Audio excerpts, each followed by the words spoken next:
Podcasting is a podcast that I'm hoping to start with Flick. Hopefully, he doesn't bail on it, but if he doesn't, then it'll be fun just to watch us or listen to us argue for an hour or so. Maybe less, depends on how much we can take of each other. I should just make a podcast. Oh wait, I was supposed to make one with Derelict. Oh, my brain! Oh god, I forgot about that. Oh shit. Machiniphobic! Machiniphobic! Me and Derek are machiniphobic! We hate machiniphobic! Me and Derek are machiniphobic! Fuck machinima! Let's talk. Fuck machinima! Machiniphobic!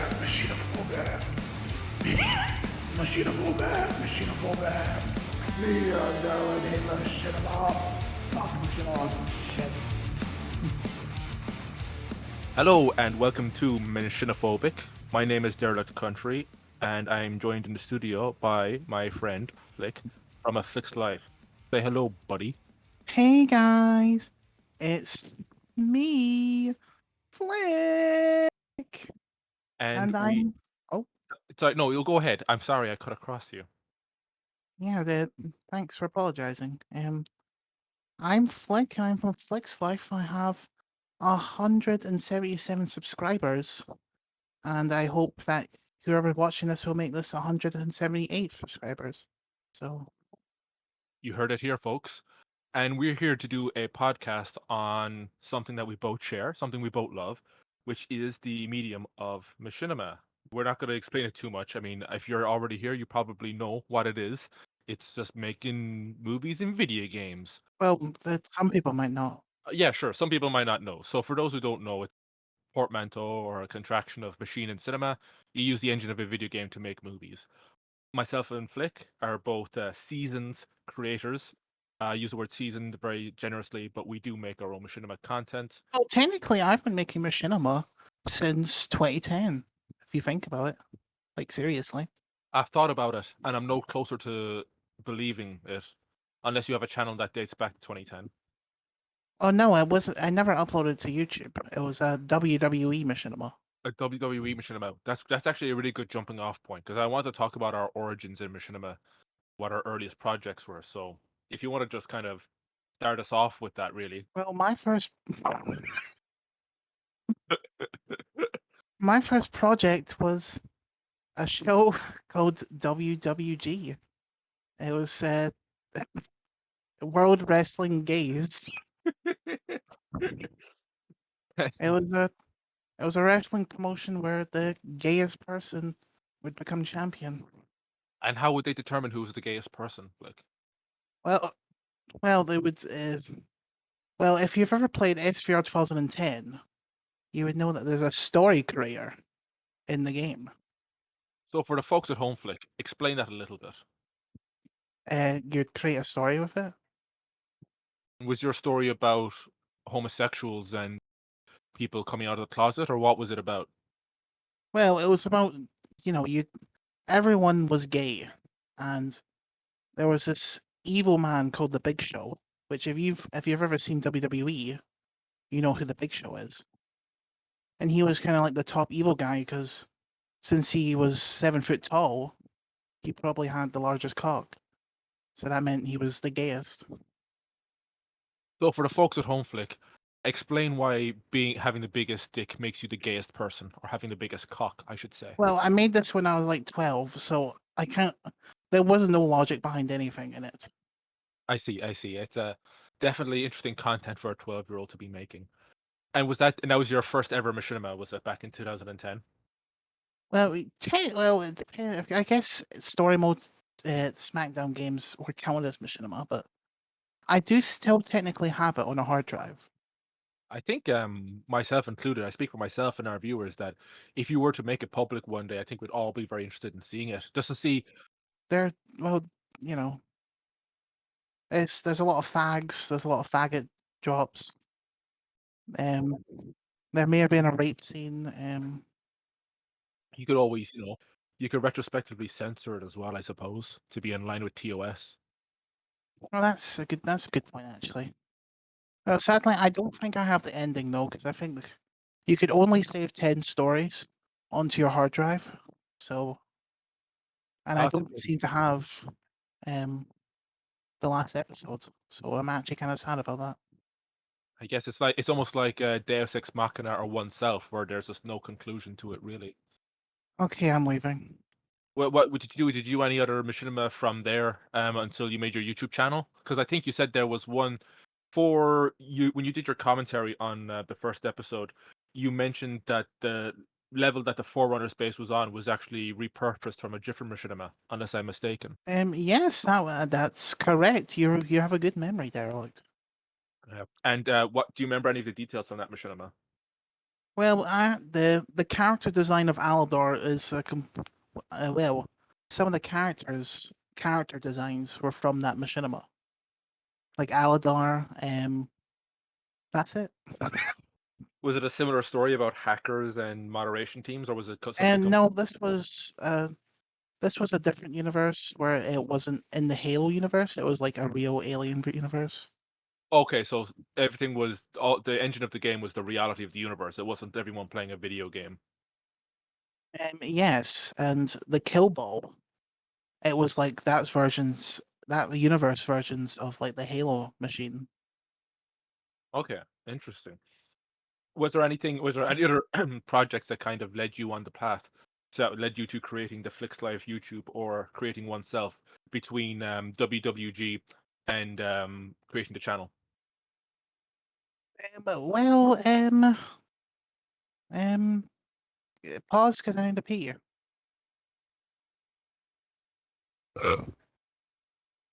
Okay, you're back. Hey guys, I'm back. So Flick is back. So jumping back off from where we were, I wanted to ask if there was anyone who kind of put you on the path to making machinima, if there's anyone you looked up to.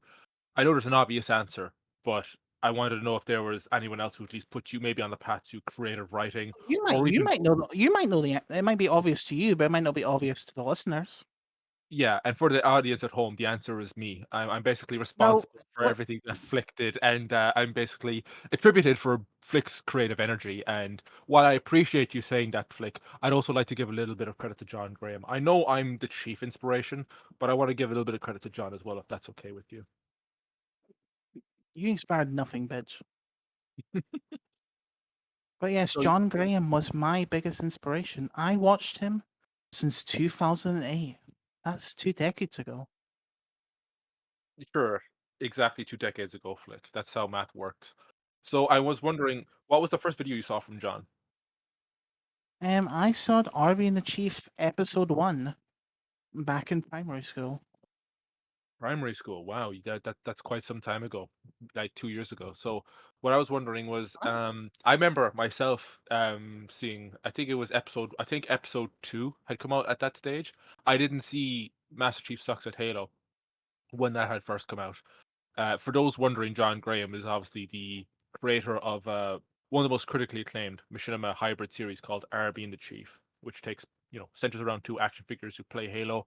Half the game takes place within the game's engine. I used to hang out in this part of my hometown that had a bunch of goth, emo, and metalheads, and there was a internet cafe on the corner of the street that was basically some guy's house. It smelled like shit. The carpets were stained and it was ugly, but it had a kind of a nice homey feel to it. And I remember going in there and being on MSN, texting my crush at the time, and watching. I remember RB and the Chief coming up on my suggested, and it was episode 2, I think. So I just marathoned Master Chief Sucks at Halo, episode 1, episode 2, and kind of being hooked since then. It kind of just fed into so much of what internet culture was at the time. In fact, I think John even references MSN several times in the show as well. So what was your initial thoughts of the show, Flick? Cool story, bro. I liked all the swearing and the f bombs, like faggot, and I really liked Master Chief. He was like my favorite character. Is it because you related to the character of Master Chief? Um, yeah, I kind of did because I used to do that. I used to go online and I used to swear at people and stuff.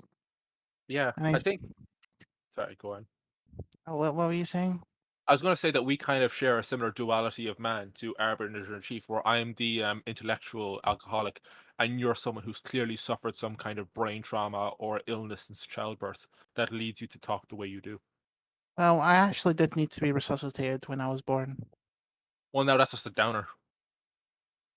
So you actually might be correct.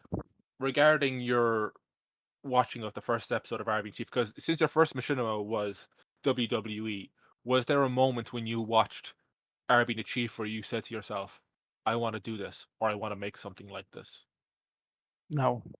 So where did the where was the moment for you when you decided to make a Halo machinima? I'll tell you the moment. The moment had nothing to do with RB Chief. It was a show called The Forgotten Spartans. Oh yes. You know? Um, Do you know that show, Derelict? yeah, you've talked about it at length off the podcast. When we were actually in the green room before recording the podcast, you were talking about it. Do you remember who made the Forgotten Spartans? Because I don't have the name on hand. It's dark now. Darkno, shout out to Darkno. Shall I hope he doesn't appear on this podcast. I mean, I do hope he does. Be Yeah, kind of cool. and is the And the specific scene. If you've watched Forgotten Spartans, you'll know it. It's the avalanche. What's that map called? the Halo 3 map is called Avalanche, the one that's like on a glacier or a tundra. Yes, avalanche. The big ginormous battle with the elites and the Spartans, and how he made like I still to this day I do not know how he made hundreds of elites and Spartans appear on the screen at the same time. It's one of those things where in 2023 you could kind of tell yourself how you would do it, because it's one of those things where with the mod tools we now have available in MCC, it would take maybe 20 or 30 minutes of work. But now, but when you look back at then, it's one of those things where modding was super inaccessible back then, and only a handful of people had the capability of doing it. I'm not even sure if Bungie were able to do it at the time. So they do deserve a lot of credit for that. Dark Null, for what they were able to pull off. I think it's very impressive, and I think to a degree, it still holds up to this day, and that's something that goes with John's work as well. As a lot of his work has held up too, and that's something I kind of want to talk about. You know, how you make your work stand the test of time. Yeah.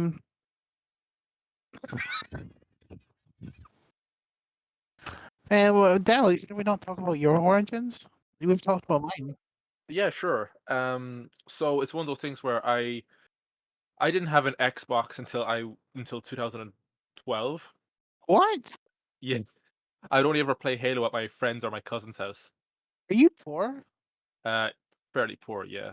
Or at least when I was young, anyway. And when I wasn't poor, my parents wouldn't let me get an Xbox. I only had Game Boys and Nintendo DSs.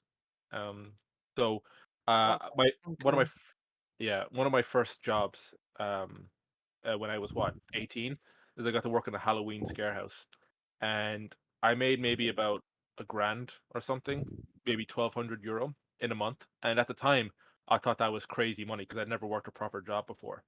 So I went to GameStop and I bought every Halo game on the OG Xbox and the 360, and I started doing all these machinimas, but I didn't have any capture device, so I just have a bunch of fucking saved files on that old Xbox, and I should probably actually grab them now that they're still saved on the console. But yeah, um, You should make them into machinimas. well, I think you've seen that video on my channel with all the unused ideas for machinima, Oh, yeah, that video. which. That video. I remember that video. Yeah, and it's one of those things where I wrote all those ideas down when I was in high school, but I never made them. And I think it's one of those things where if I had an Xbox at the time, if I had an internet connection at the time, or if I had a capture device at the time, if I uploaded those to YouTube, they probably would have done okay. But I think that window is gone now, and at least those ideas have been committed to video and are on my channel. So at least I can prove that they were there at some point in time. But I don't think they would do very well because you would probably agree that the window's kind of gone on Machinima a little bit, as an art form. What do you mean? Well, it's not as popular as it was. I wouldn't. I don't want to say the word dying because some people might take some problem with that, but I don't know if it'll be as popular as it was maybe a decade or a decade and a half ago. I mean, I guess, but we are the last pillars. We're keeping it alive Sure. for all the tens of people that enjoy it.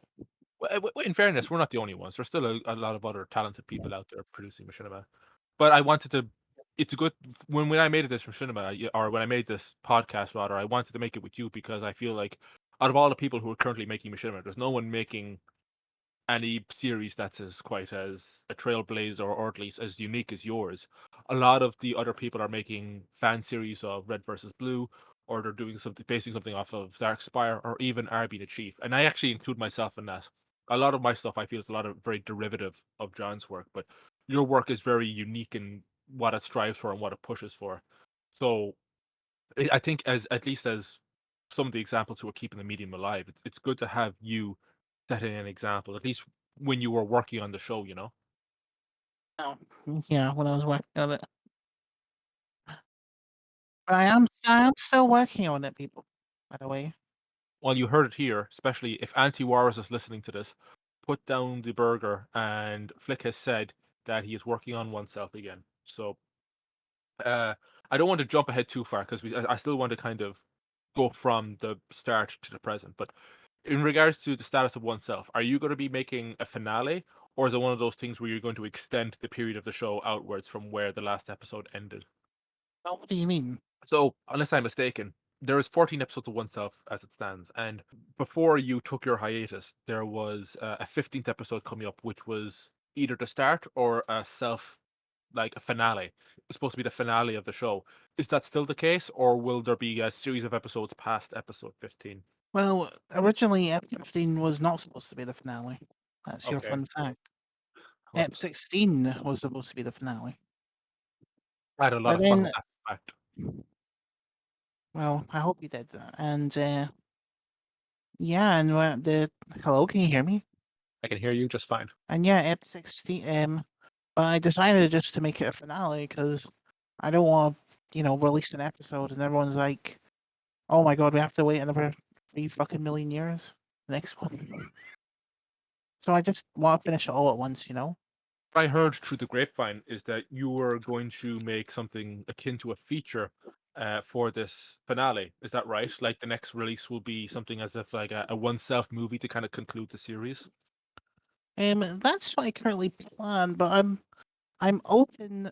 I want to finish it all, but I may consider like doing weekly uploads, like splitting up into parts. Sure. I remember before you took your break, you spoke about doing a spin-off regarding a prequel about the War of the Forerunners, about how the origins of Aladar and how he met Commander Chef's dad died as well. Is that still something you'd be consider doing, or is that a project that just kind of fell to the wayside? No, I've decided that once this finale's finished, that's one self finished. I see.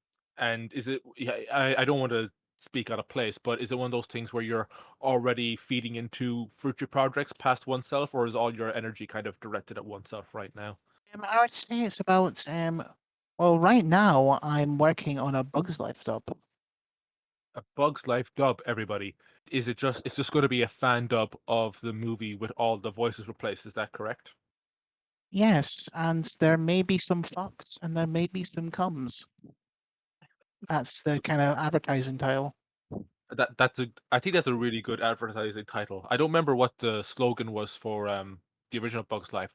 I remember what's the movie? I think it was Fast and the Furious 8 or 9 had something like "Family is everything." I like the idea of the Bugs Life dub poster having "There will be some fucks and there will be some comes" on the poster. I think that's good material. I think that'll sell it really. Well, the idea of the dub is the first 2 minutes of the film. That there's no dialogue in the first 2 minutes, and there's going to be no dialogue in this first 2 minutes. It's just going to be the same. Okay. The first 2 minutes of this, well, cut that out. The first 2 minutes of this is just going to be the plain movie until you get to the first dialogue scene. Oh, sure. Because this is supposed to trick people into thinking they're watching the real Bugs Life. I think that'll play really well on YouTube. So it's going to be called like Bugs Life 1080p full movie or something. And the descriptions there's going to be nothing mentioned about dub, essentially. I see. And something I wanted to ask about was an unfinished project of yours, or something that you had mentioned to me before you took your break, which was Bugs Life 2, and how you were working on a Bugs Life 2. I don't know if that's a project you're willing to talk about, or if you were thinking about considering making, but I remember you talked about it at length before you took your break. What's the status of Bugs Life 2? I'm not going to work on Bugs Life 2 until oneself is finished. That's going to be It's something you'd like to make still. yes, but there's one scene I'm definitely considering changing, which you probably know, Derelict. But originally, I will say this. Originally, Hopper was going to be the villain in Bugs Life 2, but I've decided to change it to, make it more original and new. So, can I ask who the villain will be, or is that going to be a surprise?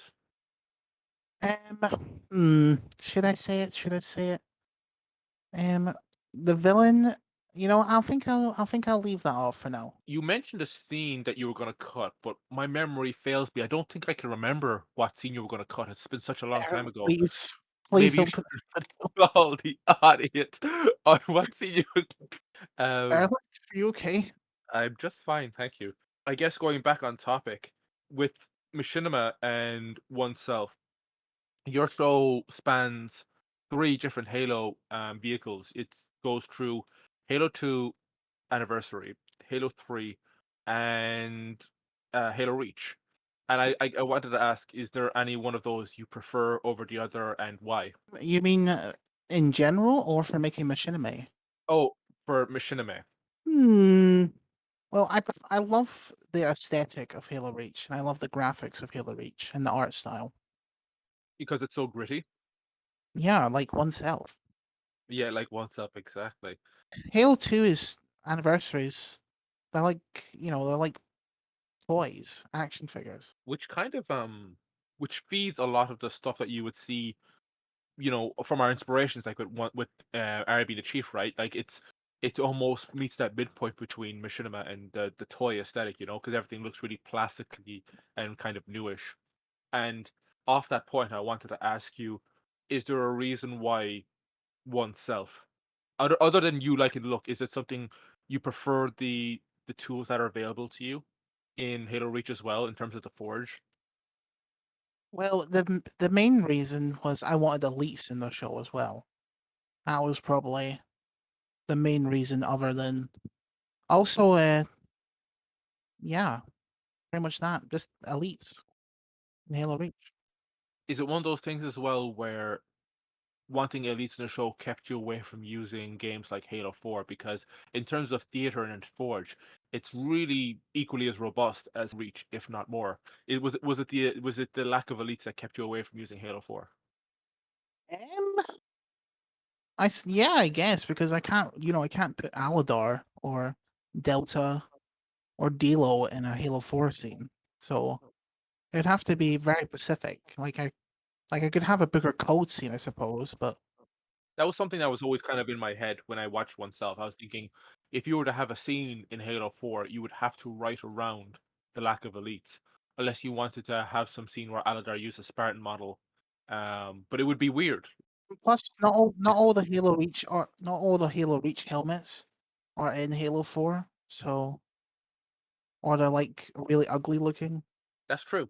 So, taking us way, way back to where we started, is there any project that you were nursing before you made your YouTube channel that we should kind of cover or go over before we go into oneself?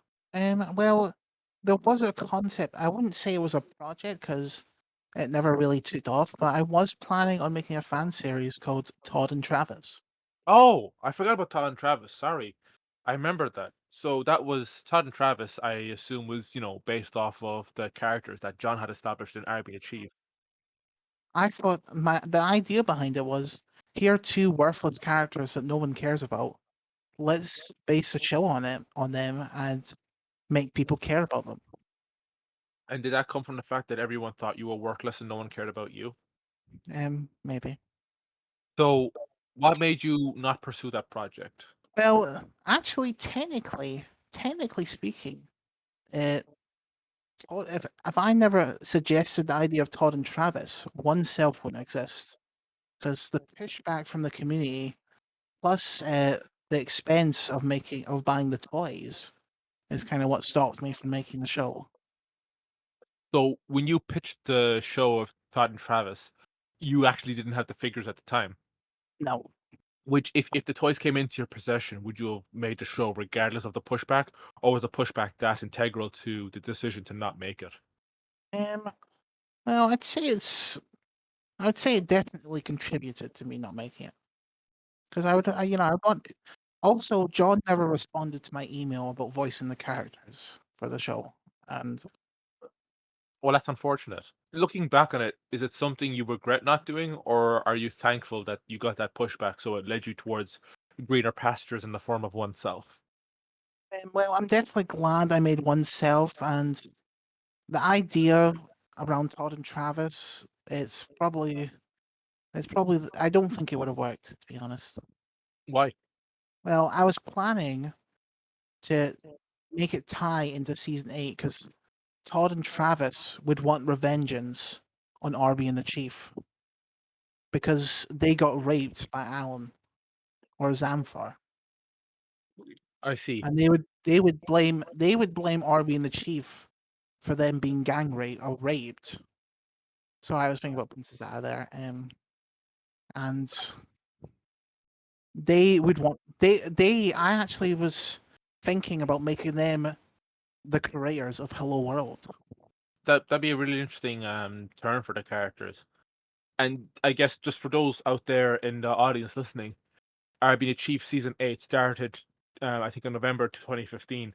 So there was a break from, I think, the end of 2013, or I think it was summer of 2013 up until the end of 2015, where there was, no season 7 was the definitive end of the series after 2 finales before that. So there was a lot of fan projects that either built out from the end of season 7 onwards or were made during that period, including Beaminator of Immortal Dream Entertainment making RB the Chief Next Gen, Chunkier Bean, who some of you may know is a very prolific Halo modder, who made RB the Chief Resurrection. And then there was a project called RB the Chief Ashes to Ashes, that was in the works by me, and it was so fucking good that it was never made. Oh my god, I completely forgot about that. You should make it. So I Where's the don't know. trailer? Oh my god, you you should release the trailer. I remember that trailer. I made the trailer public last year.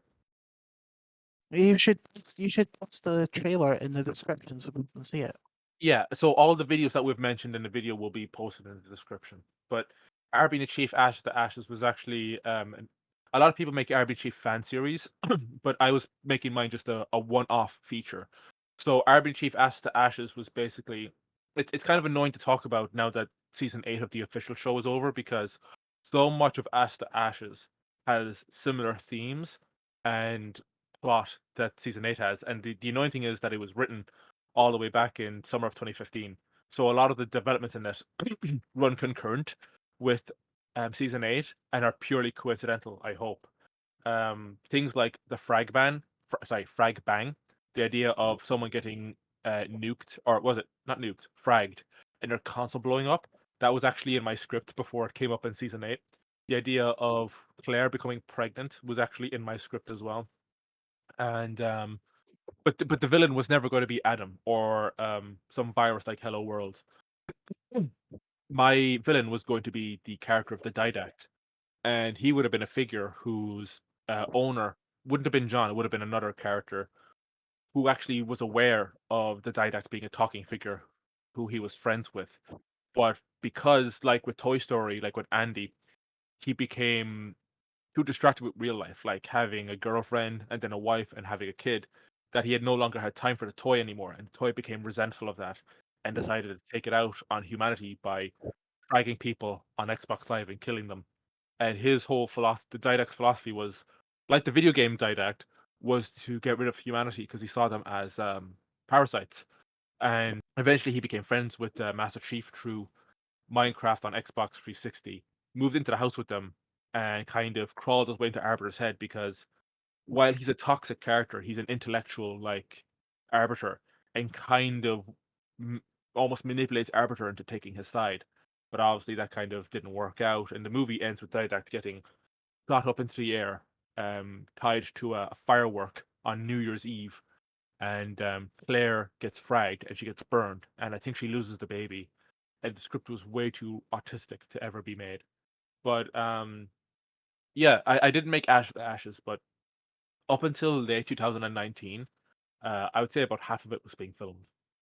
And I dropped the project because I realized that I didn't want to make something that was so tightly wrapped around what John had created. I realized that it was probably a better idea for me to work on content that I was making and developing myself. And one of the things that led to was RB Bowl, which was one of the first collaborations between me and Flick on my channel. I'm pretty sure by this stage I had voice acted on 2 or 3 episodes of oneself. But in terms of Flick being featured on my channel, I think that was the first time Flick was featured on the Derelict Country. And I didn't lose that match fairly. Yeah, I guess the game footage was wrong. Well, I lagged out. I was lagging. Yeah, cool. I walked off the edge. I walked off the map and killed myself. Why would I do that if I wasn't lagging? I don't think you did. I don't think you did that in the actual footage of the game. I think you were just merely attacking the air. No, you cut away from it then. You didn't show the evidence. I can find the raw footage if you want and upload it. Okay, upload the raw footage. Upload the raw footage. Okay. So RB Bowl, for those unaware, was kind of an esports slash machinima hybrid where we would get real matches for the most part between players in a Halo match, do a 1v1, use that footage, and then afterwards there would be like a machinima segment where we would do interviews with the players in game and ask them for their thoughts on the match, how they think it went, and we'd get some commentary from people who were in the surrounding community. And Flick was nice enough to feature in our first ever match on the undercard. Oh wait, And I was the first one. you were the first one with Kirkland, yeah. Oh, I forgot about that. It was Halo Reach on the cage on Forge World. It was SWAT, I believe, and yeah, it was a good match. I remember you didn't wear your personal armor set. You were going as Sonya from oneself, so you're using a female avatar with all green and pilot and helm and whatever. So everyone thought that you were either trans or a woman What? playing the game. Well, would it matter if I was trans? Absolutely not. So Oh, well, the reason I was Sonya is I imagine is I was filming an episode and I couldn't be bothered changing my armor. yeah, I remember you saying at the time. And you featured in I think one other RB Bowl, which was Double Bowl, which to date is the only RB Bowl I think that featured more than 2 people doing a 1v1, which was myself and you against Kirkland and Chris CJR. Where I utterly destroyed Chris. Yeah, that was a great match. We both did really good there, Flick. It's one of those things where I carried you for a little bit, but yeah, we did pretty good. I actually got 20. I got 20 points, where you only got 10. Like seriously. That's 10 more than 0, seriously. Well, anyway, well, here's something I want to ask you, Derelict. Dude. What is your favorite machinima you've made? I was going to talk about Civil Discord at some point because it's very hard for us to not talk about Civil Discord as we go through the chronology of stuff we've made. But It's very hard. I think in terms of I want to talk about Chewies at some point. And if we were to just take Chewies on its own and talk about what my favorite episode of Chewies is, I think it would have to be the second episode, um, which is I think it was Behind the Memes, an episode I wish I called Flicktatorship, because the whole episode was about you being an abusive director behind the scenes on oneself, and I think And that episode. Go ahead. and what makes it funny is because it's not true. That's why it's funny. Yeah, sure, whatever you say. So what I thought that episode was originally going to be a mockumentary in the style of The Office. So anyone who has followed my series Chewies would know that Episode 4, The Server, is a parody of The Office in the form of a mockumentary, which is what we were going to do for episode 2. But at the time, I was talking to Jazz about it, and Jazz was turning the gears, or at least putting ideas on paper for doing something very similar. And I didn't really want to conflict with his project, so I moved away from the idea of doing a mockumentary and just doing just a normal drama slash comedy. So in terms of the Chewie series on its own, I would say that Chewie's episode 2, Behind the Memes, is my favorite, at least of the Chewie's series. In terms of what I think did you ask me what my favorite machinima was, or my best? Your favorite? My favorite might be Chewie's 2, I think. And Oh, Chewies too. yeah, Chewie's 2 just has a What really nice about the flow. Among Us Chewies? I thought that was your favorite. No, the Chewie's one is good. I think it flows really well, but there's bits and pieces that I probably would have changed going back. And it's a little stilted as well, because I think I lost some of the voice talent for that episode as I was editing it, and there's things I had to work around the lines I had rather than go back to people and have them expand on what they'd given me. So it's fine. Episode 3, Among Them, and that's the third episode of Chewie's, which is based off the game Among Us, set in Halo. It's good, but I think in terms of what I wanted from people and what I got, I think Chewie's episode 2, I managed to get in terms of how I saw that episode in my head, episode 2 hit everything I wanted to do. Episode 3 was like, there's bits and pieces that I was unsure about maybe a year or so after I put it out. But is that the one you like the most? And no, my favorite machinima you've ever made is Civil Discord. Civil Discord. Civil Discord is one of the greatest machinimas of all time What makes you say that? because it's one of the Jesus fucking Christ. because it's just a great machinima. It has the action scenes. It has the funniness. I'm in it. The truck scene is one of the best uses of the campaign in a machinima. Well, I'm And glad you said that. Because that's one thing I tried to. Because keep in mind, Civil Discord was made long before we had MCC. Well, we had MCC, but we didn't have MCC Halo Reach. We didn't have mod tools, and I didn't have access to mod tools on the Xbox 360. And one thing that I like, Civil Discord and Chewie's episode 2 does this really well, where I feel, at least as a director, machinima director, that I get the most out of the campaign, I feel. And that truck scene, I assume you're talking about the one between Blizz and Jazz, yeah? yeah, Yeah. So they're talking about infiltrating a furry server, and they're using the cargo truck, I think, from the campaign section on the start of Pillar Bottom, the second last level of Halo Reach. And the funny thing is that, I was so excited to use that truck in a campaign setting because no one else I had seen had done it before. And the funny thing is that when we had MCC, and 343 had added a lot of campaign elements into the multiplayer and Forge, and they never actually added that truck either. So it felt still more exclusive to me. Now, mods have made it available since, but that's a scene where the way it turned out matched what was in my head almost identically. And I'll give you a one self fun fact about that scene, and that's that the song playing on the radio in the truck is Dear Mr. Fantasy. I don't know if it's by Cream, I forget the name of the band, but it's a reference to Avengers Endgame because that movie starts on that song. And oh, I started writing Civil Discord around the time, maybe a month or two before Avengers Endgame came out, because Affinity War had come out, and I knew in my head that I wanted to make Civil Discord based off of Avengers Infinity War slash Endgame, because we had 6 main characters, 5 guys and 1 girl, and I wanted to make it this fragmented story like Infinity War or Endgame, where it's about these different characters all working towards the same endpoint at the end of the movie. So I think I'd written the first half of Civil Discord. Well, not the first half, because the first half features that reference to Endgame, but I'd written maybe half of the movie all the way up until the third act, bits and pieces before I saw Endgame, and then after I'd watched Endgame in April 2019, I wrote the other half.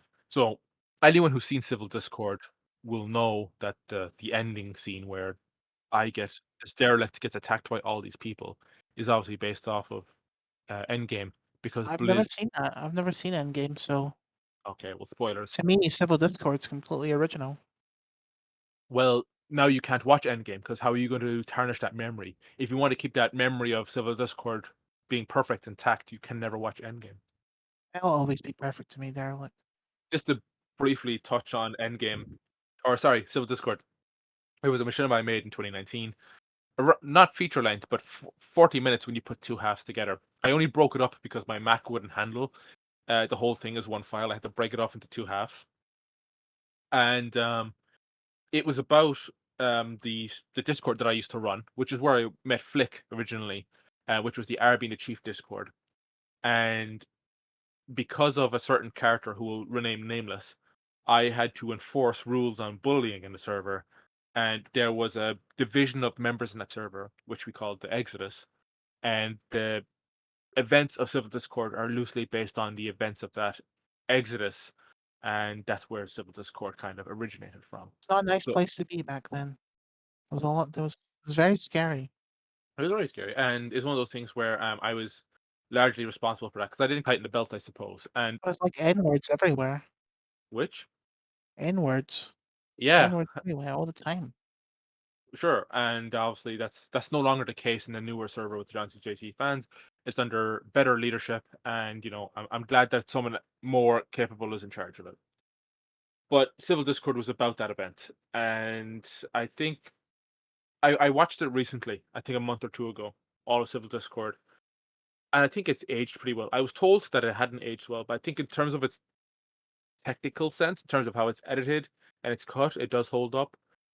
But it's also it belongs in 2019. I don't think that film could be watched in 2020, 2021, 2022, 2023. I think that movie should be left in 2019 as a product of 2019. Kind of like Admiralty 3, you know? Um that was my first kind of big project on my channel, which was Abnormality 3, for the audience unaware, was a fan project of John Graham's machinima projects, that being Deus Ex Machina, One Life Remaining, Hard Justice, Being a Chief, and Abnormality 1 and 2. And what I had done is I'd taken all the main characters from all those movies and put them into one project, like the Avengers as well. And it was very similar to Avengers. I think I'd based a lot of it off Infinity War because I made that in summer 2018 for John's birthday. So it followed the same kind of release schedule as the RB Retold projects, which I'm sure we'll get to later on. So that's what Abnormality 3 was. And that was a machinima where it was my first proper machinima. All the previous things I made were either screen tests or they were me fucking around on my friend or cousin's console while I held a mobile phone up to the screen like a dipshit. So as Abnormality 3 was my. If you go on my channel, there's going to be the trailer for RB and Chief Ash the Ashes, which was filmed by an original member of the RB, the first RB server, called Toa of Cinema slash Asad Sangheili. But Abnormality 3 was my first project on my channel that was truly my own. And it was my attempt to throw my chops at Machinima because I felt like I already knew how a Machinima should be made. But I also wanted to make it intentionally shitty looking and punch all the tropes that John had touched on with his guide to Machinima, but also what I had seen from a lot of incompetent Machinima directors. And I feel like I did that. I think Abnormality 3 still kind of holds up today, not in terms of its quality, but in terms of its humor. Fun fact: oneself wouldn't exist without Abnormality Free, because that's the video I saw that made me join the server. So in actuality, I did actually inspire something. See? Yeah. That was a really fun fact flick. I had a lot of fun on that fact flick. Thanks. Well, Thank you. it's a fun fact because if Abnormality Free didn't exist, this podcast wouldn't exist. And I guess in a way, if I didn't exist, you wouldn't exist. Yeah, that may be more true than you think. So that kind of takes us, me and Flick, up to our first collaboration, I guess. Flick had joined the RBD Chief server sometime in 2019. He had pitched Todd and Travis, which was, responded with in a certain way. He decided to go forward and make oneself. And At first, I thought Flick was a troll or some kind of elaborative art project or performance art. But once I had saw the first episode of Oneself, I realized that he had some kind of chronic illness, and I wanted to help him out. So, I think was it episode 2 or episode 3 where I voiced the character of Monald Mumph, where you had me do a really So bad. that's episode 2. Yeah, yeah.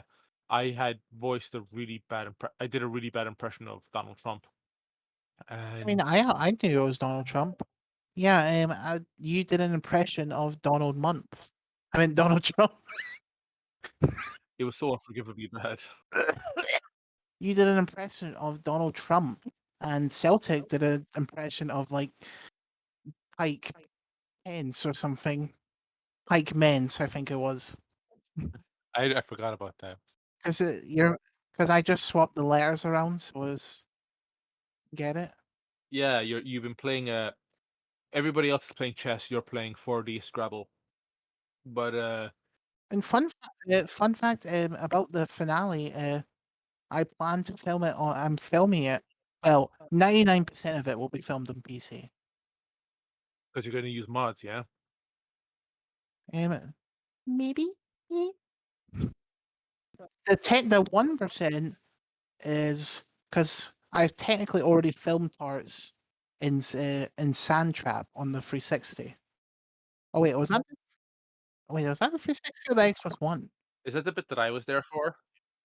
Yeah. I think that was on Xbox One. Um. Yeah, but since I'm not going to be filming that because I'd feel bad for the people that showed up there that didn't appear. So just if you were there filming, those scenes will appear in the finale. I'm glad you said that for the audience at home. And it's one of those things where I think if in terms of comparing 360 footage of Halo 3, Reach, and 4, at some point it's fairly indistinguishable from the MCC counterpart. At least if you're very careful with how you cut it together. Yep, I'll be very careful.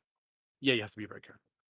And so I ever since episode 2 of Oneself, I've kind of been in the series from that point onwards. And I think the character I voiced the most was the character of Derek, who was spoilers for Oneself, by the way. I think it's a bit late to be saying spoilers, but just be aware that if you haven't watched all the series, this is kind of your notice to be watching it. I voiced a character called Derek, who at the time was a he was posing to be as an African kind of hacker, but it turned out to be just some kind of like wiggy little scrawny hacker who was pretending to be African, who was hacking Halo 3. And he wasn't part of the Forerunners, but I think he had a treaty with the Forerunners or something like that anyway. Well, he was a hacker. He Yeah, was he was pretending to be black because he wanted to say the N word. That's what you. and he had it was a brotherhood, or what was the name of the cult that he had that Booker and Aladar go to? It was the Brotherhood. Yes, he was called the Prophet of Reverence. Cut that bit in. I don't know. I can't remember. I think it was a brotherhood or something along that line. Yeah, the episode 4, um, he was called the Prophet of Reminisce because he reminisced about the days of Bungie because he hated 343. Yeah, and he only ever spoke in Forerunner terms or some cringy 343 shit, which, in fairness to you, Flick, is something that kind of stood the test of time really well because when you consider the troublesome period of stuff that happened with 343 since, yeah, I think it's very relevant now. He was a real prophet. He was a real prophet. Yeah, and he was a character that I had a lot of fun playing. He was offensive as fuck, but it's one of those things where he wasn't actually African. He was someone pretending to be African. So the joke is on an immature child pretending to be African, not actual African people. And I want to make that very clear to the audience as well. I am not a racist. But Well, anyway, that's disputed, but yeah. um, We talked about Oneself, we talked about civil discord. Will we talk about something like Retold? okay. So Retold was a recreation of the content created by John in his R being the Chief series. and it was in the style of what the YouTube channel 3GI had done with Shrek Retold, in that each person would be allocated a different scene from the Shrek movie, and given their discretion about what form they would recreate it in, be it animation, live action, machinima, or any stop animation, stop motion, or whatever. And we did that with RB the Chief, and it was a project that I was uncertain about how it would be received at the time, because the channel was in a conflicting state with people coming and going, and John's relationship to the server. But I think it turned out pretty well. Everybody, we got as many people as we needed on board. We only got season one completed, which was a pity, but we managed to get enough people on board, and we did the first half of season one, and we put it out, and I think John responded to it pretty well at the time. He cried almost. He almost cried, yeah. And then Beam and Blizz took the reins, and they did the second half of season one. And while John didn't respond to any of the retolls after that, I'm glad that we have all of season one has been reacted to, because it's in my ideal world, we would have done all of season one at once, and I would have felt fairly incomplete if we didn't have a full reaction to season one. So now that season one has been reacted to, I'm kind of at a loose end that we didn't get all of the other retolls done. We've done 3 more since, I'm kind but of sad because I feel like all my good retold scenes are in the episodes after episode 2. did you So make any retolls after that, or did you just voice act in them? I voice acted, but I was really happy with my performances in I those was scenes. I was happy with your performances too. Like, you did a great job. Oh, I'm kinda sad that John's not gonna get to see them. He might see them. He might have already seen them. We don't know, but Well, yeah. it the ball is in his court, so to speak, So how many retolds are you making? to have been reacted to. I think we had the first half of season 2 done, and I think once the second half, we're currently working on season 2 part 2.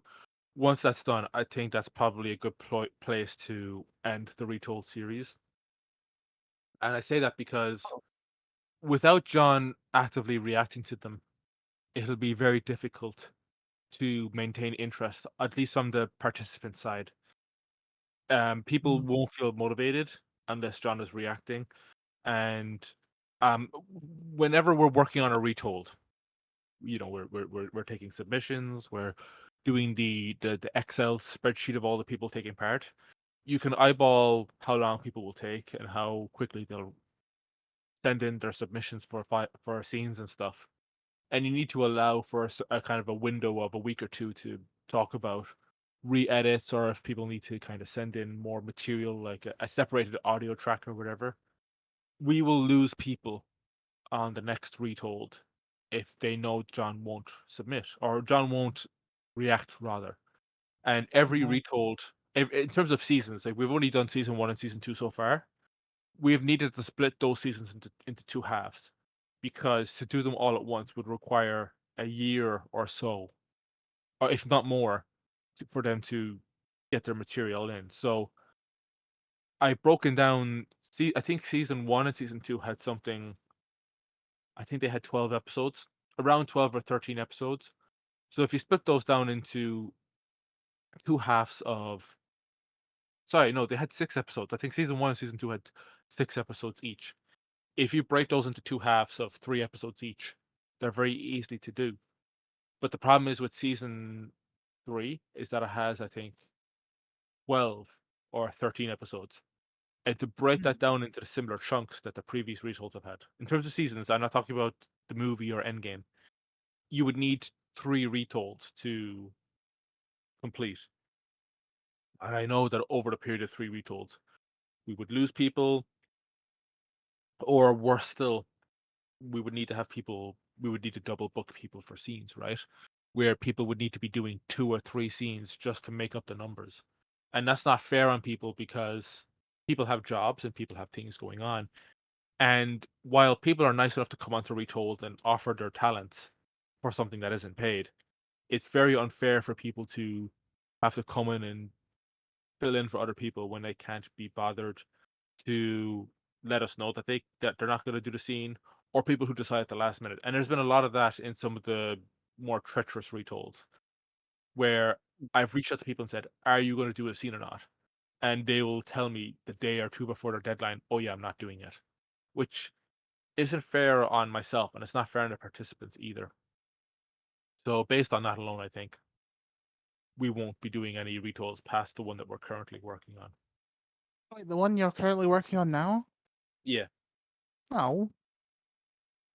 I mean, what can I do? If John's not reacting, we're going to start bleeding It's a participants. guess. I thought you were going to just eventually retell the whole series. How long do you think it would have taken us to do season 5 onwards? I mean, if it was enough people, you could have. But where would the fun come from that? And where did the fun come from the others? Retold. The others were more comedy based and story based. I don't know if there's any entertainment to be pulled from retelling a drama series as opposed to a comedy series. There wouldn't be any entertainment from retelling season 8, I'll tell you that. Yeah. Anyway. Um. So, Beast today. Oh yes, you may have noticed that there's a episode 1 commentary of oneself on my channel right now. That's utter garbage. I'm just letting everyone know that I plan to do commentaries for all the episodes, and there will be special guests like Commander Chef's voice actor. Celtic is agreed to come on. Sonia's voice actor has agreed to come on. Choo Choo Chow has agreed to come on, and others. Oh, good. I'm still waiting on my contract and my check for agreeing to come on. But regards to oneself, I've always wanted to ask you, at least on this podcast, what is your favorite episode of oneself? What's your favorite, or even what's your favorite machinima or video you put out? Hmm. I think my favorite episode is probably episode 13 because I think that's the best episode overall. I think because I like the Booker and Luxon dynamic. I especially like the Celtic Disney scene, which is based off of Bolt, and that's at the ending. You remember that scene, Derelict, don't you? Like Was seriously? that was that the scene where he watches Civil Discord too? No, that's not that scene. That's the scene where they go on the Ferris wheel. Oh, that was an awesome scene. That was a scene at the time I thought that I was having a mild stroke, but then I realized afterwards it was genius. That was inspired from the Disney movie Bolt. If you were wondering. Um, it's one of those things where I could be wrong on this, but I think there's very few machinima series that do musicals or do musical segments with song and dance, and that's one thing that One Stuff has done really well. Not as a product of being a machinima slash musical series, but One Stuff has always had the ability to completely is it stiff arm is the phrase, but to catch the audience off guard with whatever was happening next. With oneself, whenever there's a new episode, you were never sure about what was going to happen next. You didn't know if there was going to be a segment of footage from Bug's Life on PS1. You didn't know if there was going to be a drop of the F bomb, or you didn't even know if there was going to be a musical segment where they break into song. Because I think was it episode 11 where Aladar sings, or is it episode 12?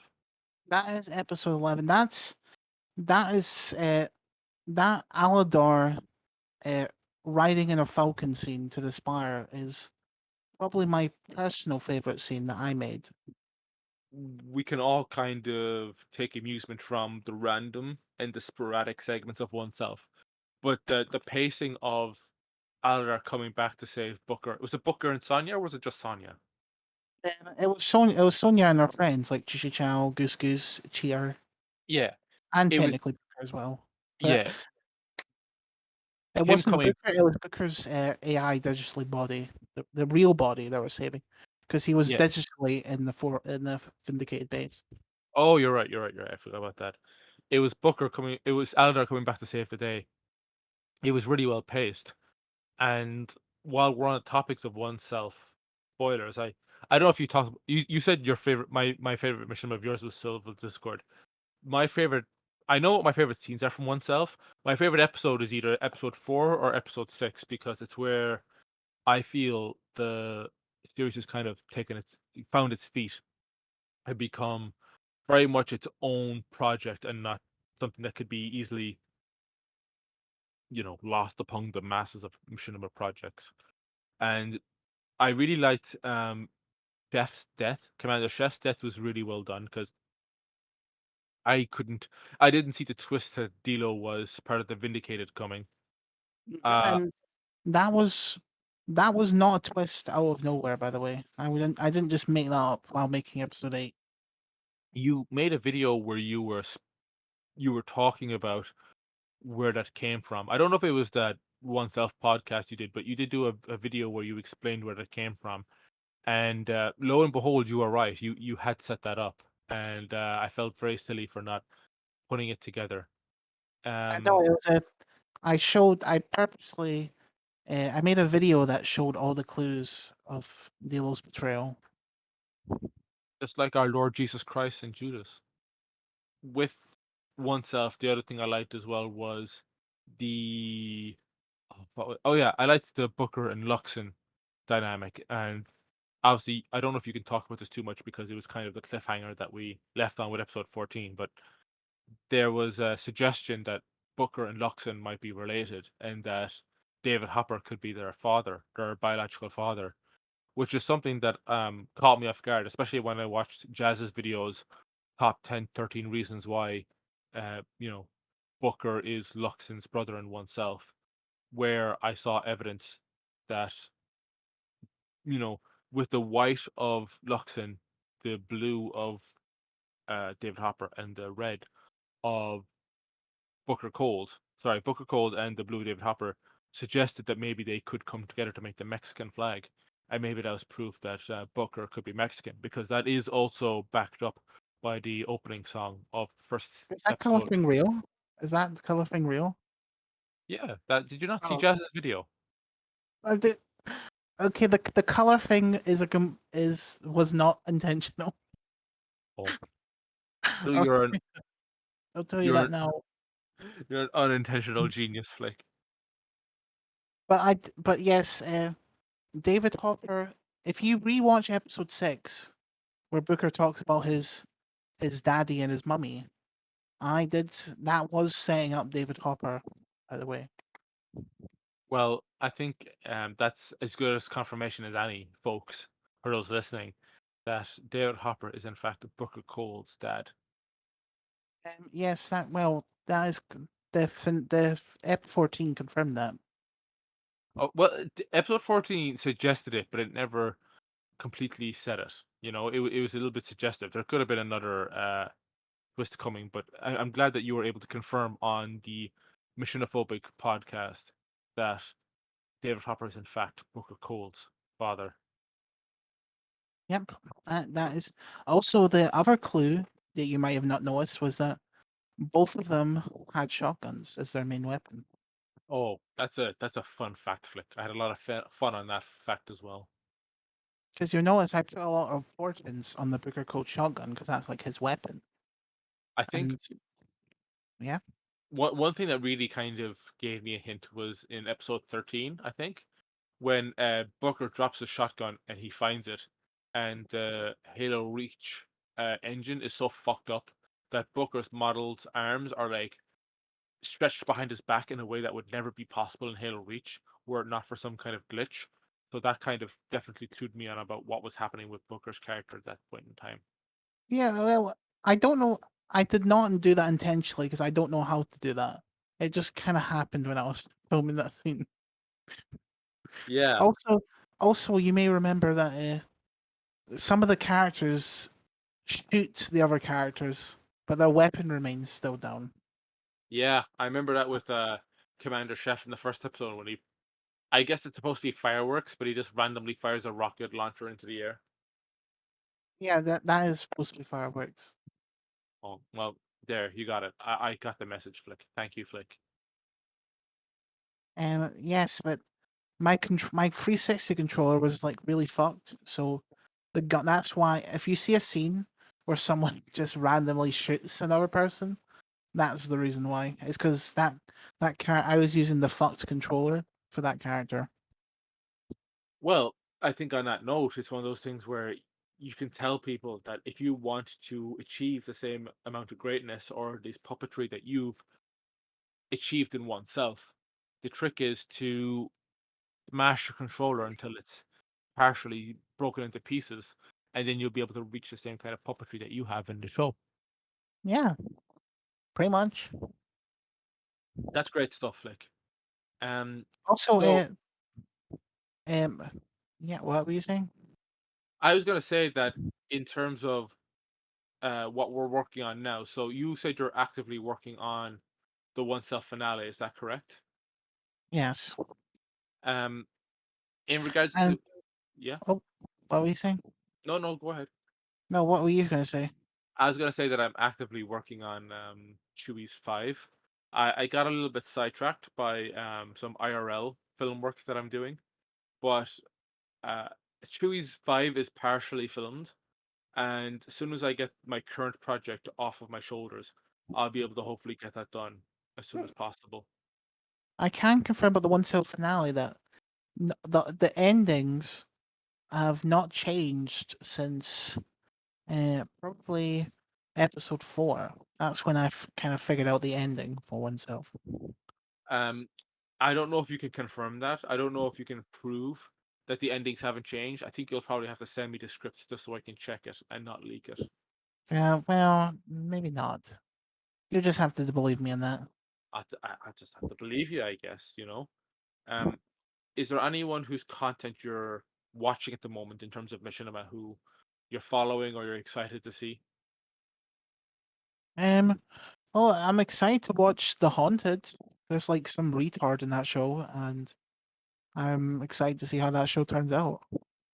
So, The Hunted will be from our friend D27 Shugu, who we hope to have in Yeah. the show, who produces a show called The Hunted, something that is very I wouldn't say not connected, but it follows the same vein as oneself, and it T27 Chigu, for anyone who doesn't know, featured on the last episode of RB Bowl, Spooky Bowl.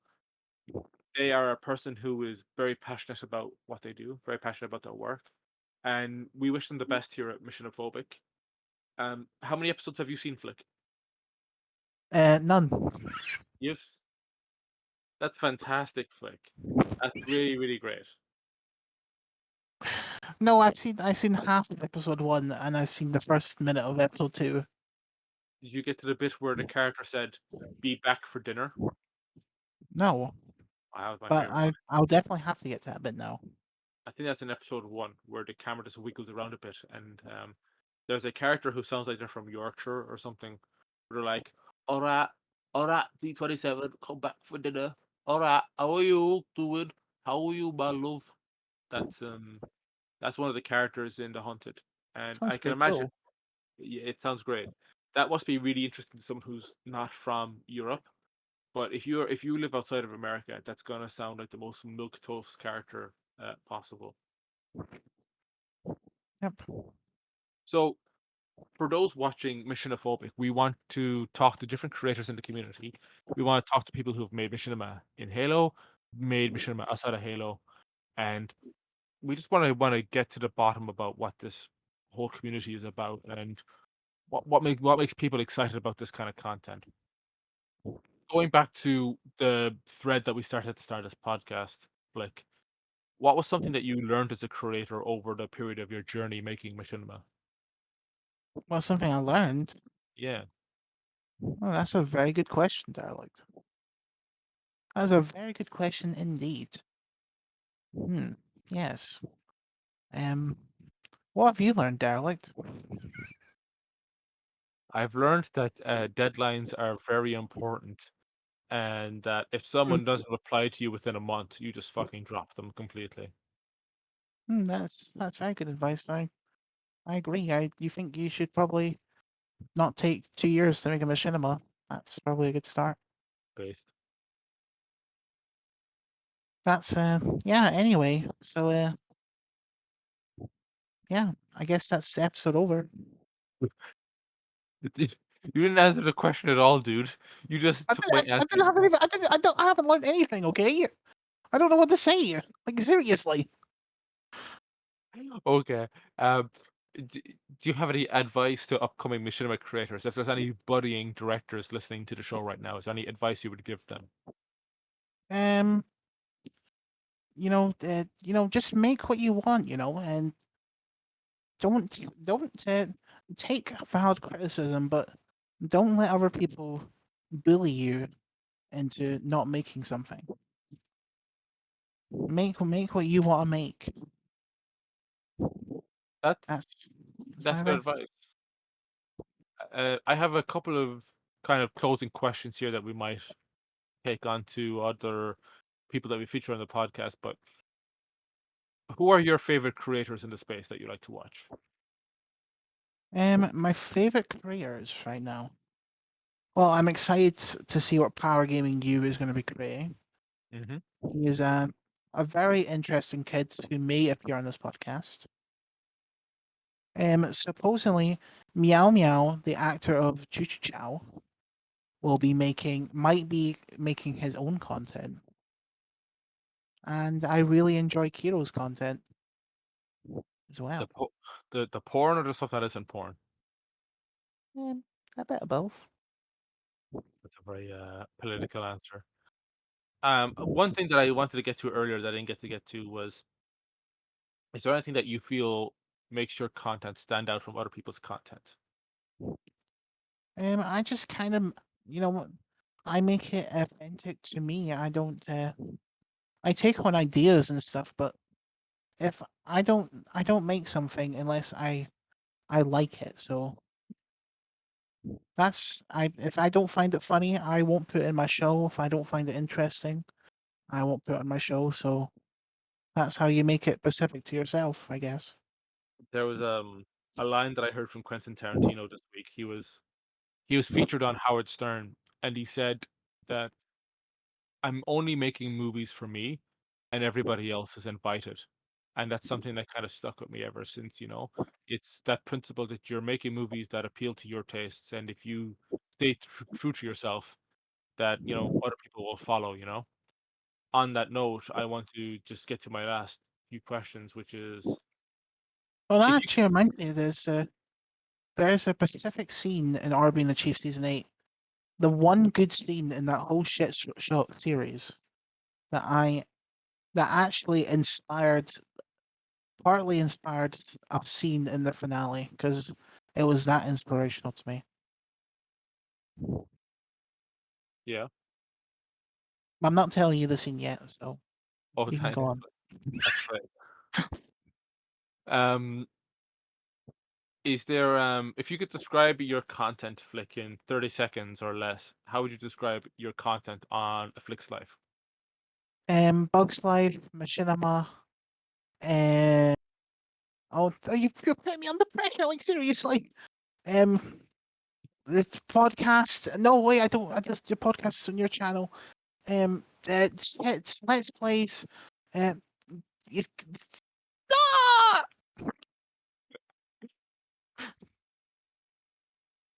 Anyway, how would you explain your content in 5 seconds? Bait as fuck, awesome, cringe, toxic. I agree with cringe. Okay, well, there Cringe. you go. Flick agrees that my content is cringe, so we can just move on from there. Do you Yeah. have Oh, do you have any advice to any creators who want to kind of start making a machinima? Like, if there was one piece of advice that you could give, what would it be? I would say just do it. Just make it. Write a script, but don't take forever on it. Don't be me. Don't be me with the finale. Just just go ahead and make it. Just start on it. Don't take because a lot of people they say they're going to make something, but then they just never get around to it. All right. Is there where can we find you? This is kind of your chance to plug your socials, Flick. You can find me on Affleck's Life, on TikTok, and on YouTube. They're both the same name. It's Affleck's Life. One word. Yes, one word. Yeah, cool. If you're listening to this, you already know where to find me. This has been Machiniphobic. My name's Derelict Country, and we'll see you very soon. Derelict, do we have time to say goodbye, son? Hey, this was really fun. It seems like we've just been talking about machinima. It seems like we've just begun. Shit. It seems like we've begun, but suddenly we're through. Goodbye, goodbye. Let's say goodbye. 'Cause now it's time to go. But hey, I say that's okay. Very soon I know. Goodbye, goodbye, friends, goodbye. And tomorrow, like to shit. Flick, Derelict. Flick, Derelict, and the Machiniphobic Podcast will be waiting for you to come and listen. To come and listen. To come and listen. Bye, everybody. Bye. Why is it not working? Bye. Bye. Bye. Bye. Bye. Bye. There we go. Shit. Derelict's gay. Penis. Semen. Oh, do you guys want to hear the songs I planned for the intro? Originally, we were going to call it the Derelict Show. So originally it was going to be the Derelict Show. The Derelict Show. It's the Derelict Show, where we talk about machinima. Talk about machinima. Talk about machinima. It was that. Also, we were considering the Road to John podcast, because we hope the finale is going to be about John Graham. Like, we're going to talk to John, which probably won't happen because John kind of hates me and Derelict now. And let me just get the lyrics up.